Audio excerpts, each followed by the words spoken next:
Compressor चल रहे हैं तो चलता चलता शट डाउन हो गया यकदम किसी वजह से, या अंदर इसका वीसीडी टेम्परेचर हाई हो गया, या कंडेंसर फ़ैन मोटर जल गई है शॉर्ट सर्किट की वजह से, या कोई पंप की वजह से, किसी वजह से अगर चिलर आपका शट डाउन हो जाता है तो उसके बाद आप उसको दोबारा ऑन करने की कोशिश करते हैं।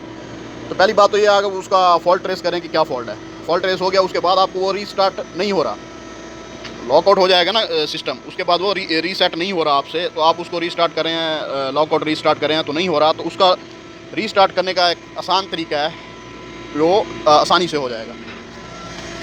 आप पहले जाएंगे यहाँ पे जाएंगे, ये सिस्टम स्विच, ठीक है। उसके बाद आपने सिस्टम आपके सारे ऑन होंगे, ठीक है ना। सिस्टम ऑन होंगे आपके सारे। आपने उनको क्या करना है, जैसे यहाँ पे है ना, ये ऑन है और ये सिस्टम भी ऑन है और ये भी ऑन है। सिस्टम आपके यहाँ से ऑन होंगे, ठीक है। जैसे ये नज़र आ रहा है, ये ऑन है, 1 नंबर सिस्टम, ये 2 नंबर सिस्टम ऑन है, 3 नंबर सिस्टम ऑन है। आप इसको क्या करेंगे, सबसे पहले इसको यहाँ पे आएंगे, सब सिस्टम को ऑफ़ कर देंगे। यहाँ से ऑफ़ हो गया, फिर इसको क्लिक करेंगे और ये ऑफ़ हो गया, फिर इसको क्लिक करेंगे, ये ऑन है ना, तो यहाँ पे इसको आप क्लिक करें, ये ऑफ हो गया।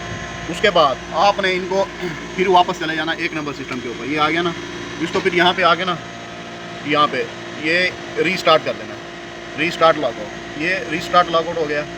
फिर 3 नंबर पे ऊपर क्लिक करना है, यहाँ से 3 नंबर पे आ गया, इसको आपने यहाँ पे आना है, यहाँ पे आकर फिर इसको रीस्टार्ट करना है। फिर ये 2 नंबर पे आना है, इसको फिर यहाँ पे आके ऐसे रीस्टार्ट करना है। जब ये रीस्टार्ट करेंगे इसके बाद ये सारा सिस्टम आप इसको फिर ऑन करें, वापस यहाँ पे आके ना, फिर इसको 1 बाई 1 ऑन करेंगे तो ये आपका सारा सिस्टम जो है ना वो ऑन हो जाएगा।